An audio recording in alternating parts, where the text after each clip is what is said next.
Hello everyone, it's me Surya. Welcome to my other new video. So guys, তোমরা নিশ্চয়ই জানো যে আজকে পয়লা বৈশাখ, এজন্য পয়লা বৈশাখের ব্লগ নিয়ে আমরা চলে আসলাম। তো বেশি কথা না বলে চলো ব্লগটা শুরু করা যাক। তো আমরা সিএনজি তে উঠে গিয়েছি, আমরা বাদাঘাটে যাব, এখানে অনুষ্ঠান হইতেছে, এর জন্য আমরা ওইখানে যাব। দীর্ঘ 5 বছর পর আমাদের এই নড়াইলি অনুষ্ঠান হচ্ছে পয়লা বৈশাখের। দা লং টাইম পর আমাদের এই নড়াইলির পয়লা বৈশাখের অনুষ্ঠান হচ্ছে। তো আজকে কোনো আমি ফ্রেন্ডদের সাথে বেরোই না, আজকে আমি ফ্যামিলির সাথে বেরোইছি। তো আমার আপু ছিল এখানে, আমি ছিলাম, আমার দুলাভাই ছিল, আর একটা আপু ছিল আমাদের সাথে। আর আমাদেরকে কেমন লাগছে আপনারা নিশ্চয়ই কমেন্টে বলবেন। তো আমরা দেখতে দেখতে প্রায় মুচিপোলের কাছে চলে এসেছি। তো আমরা মুচিপোল থেকে আমরা বাদাঘাটের ওইদিকে চলে যাইতেছি, আর এখানে আমরা কলেজের সামনে চলে এসেছি প্রায়। তো তোমাদের সাথে দেখা হচ্ছে বাদাঘাটের ওইদিকে গিয়ে। তো আমরা বাদাঘাটের এদিকে চলে এসেছি, আমরা ইজিব্যাগ থেকে নেমে গিয়েছি, আর এখানে প্রচুর জ্যাম ছিল আর প্রচুর লোকজন ছিল এখানে। আর এইখানে এত লোকজন হবে আমরা ভাবতেও পারি নাই যে এত লোকজন হইবে। তো গাইজ, আমি তো একটা জিনিস বলতেই ভুলে গেছি, সবাইকে জানাই শুভ নববর্ষ।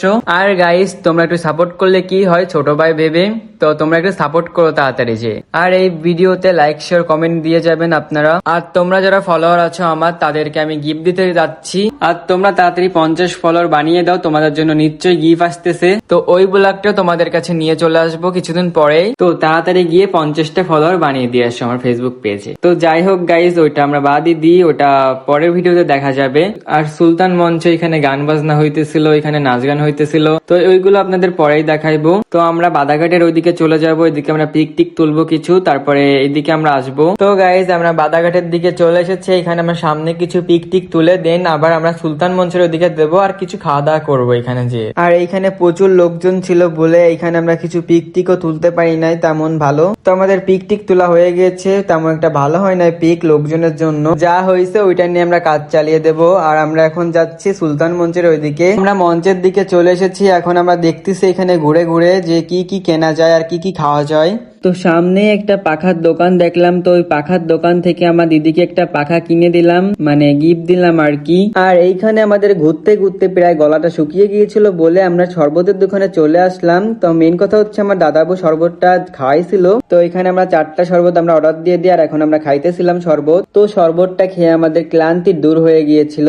আর এইদিকে প্রায় সন্ধ্যা হয়ে গিয়েছিল, এখন আমরা বাসার দিকে যাইবো। তো বাসায় যাওয়ার আগে কিছু কেনাকাটা করে তারপরে বাসায় যাইবো। তো আমরা এখানে বাদাম কিনতেছিলাম, তো আমাদের বাদাম কেনা শেষ হয়ে গিয়েছিল বলে তো আমার ঝালমুড়ি খেতে মন চাইতেছিল, এর জন্য ঝালমুড়ির দোকানে চলে আসলাম ঝালমুড়ি খাইতে। আর এইখানে ঝালমুড়ি কাকা ঝালমুড়ি বানাইতেছিল, আর আমি এইখানে দাঁড়াই পড়ে ভিডিও করতেছিলাম। তো অনেক কষ্টে ঝালমুড়িটা আমরা পাইছি, কারণ ঝালমুড়ির দোকানে অনেক ভিড় ছিল, এর জন্য একটু দেরি করে পাইছি। আর এইদিকে আমি ঝালমুড়ি খাইতেছিলাম, আর এইখানে একটা গান বাজতেছিল, আপনাদের শোনাচ্ছি, দাঁড়ান।